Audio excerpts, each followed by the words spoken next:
Hey guys, welcome to the video. So the last time we came to this location, we did a test with the Ocusync to see how it handled at a range.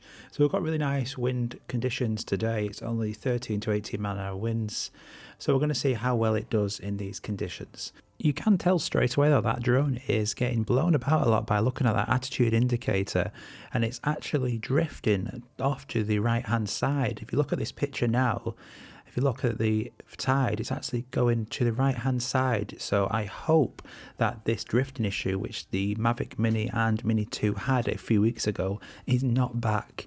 We do have a crosswind today, but that maximum is only 18 miles an hour, and that's at 150 feet. So at this height, we should be experiencing really low winds, and that drone normally can fly in a straight line easily, but as you can see, it is getting blown a lot to the right hand side and is drifting off towards the sea.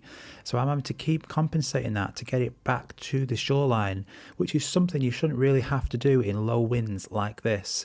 This also didn't happen when you first got the drone, and it was fixed with the latest firmware update, but it's a bit concerning to see that this has now come back again on this flight. And once again, if you've experienced anything like this, let me know.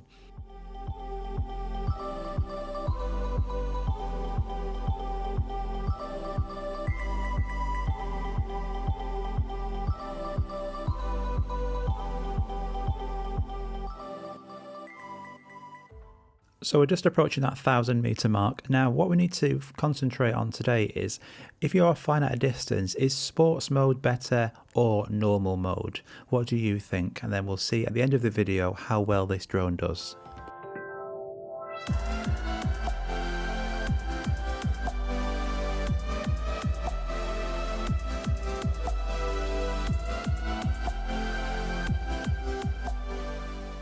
So the eagle eye of you will then notice now that the drone is actually drifting now into land. So it's actually going the different direction. So have we had a sudden change in wind direction, which I know it can happen over the sea, but it is rare to have such a massive impact with the way that the drone is going. So now I'm actually having to overcompensate to keep it in a straight line, because by looking at that attitude indicator in the bottom left hand corner, the drone now is drifting off into land. So I have to now keep changing it over to get it back over that shoreline. So it's a bit concerning today what's going on. The good news from today is that that battery is still going well at 77%, and we're over 2,000 meter mark. The speed's 10 meters per second, so it's going pretty well in the conditions of today. We do get a weak signal here, but we always do in this area because it's a radar tower, so we just increase that height now up to around about 60-70 meters and then continue, and you'll see you get your signal back.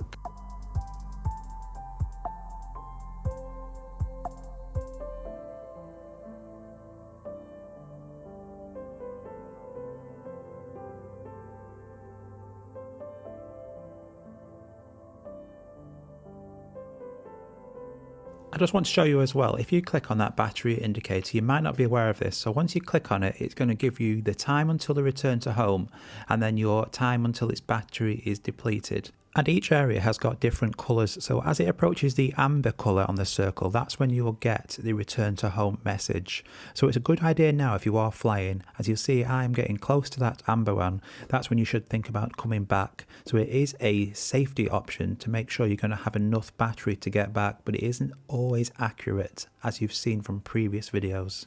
So that drone again is just approaching that 4,000 meter mark, which again is really good in these conditions. You don't need to be flying this far at all, but this the battery again, you'll see now, which has come onto that low battery warning, 3,791 meters. Which is great, but if we just go back now to a previous video, 3,900 meters, this was continuing, and this was in sports mode, and that battery was still going, and it was on 76%, and we actually got to 4,500 meters when that low battery warning has come on.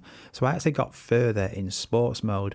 DJI does say you can go further in normal mode. Now that is correct. The sports mode will have a harsher time on the battery, but the problem with normal mode is it cannot fly as fast as in sports mode. So if you've got any wind, it's going to struggle The drone simply cannot go fast enough in normal mode to get through harsher winds. So if it's over 10 mph winds, you're going to have to use sports mode, which then has more of an impact on the battery. But you'll see from that previous video, I managed to get a lot further distance because I was in sports mode. I wanted to put this part in as well. When you're coming back, don't have your gimbal pointed down because it can have an impact on the speed.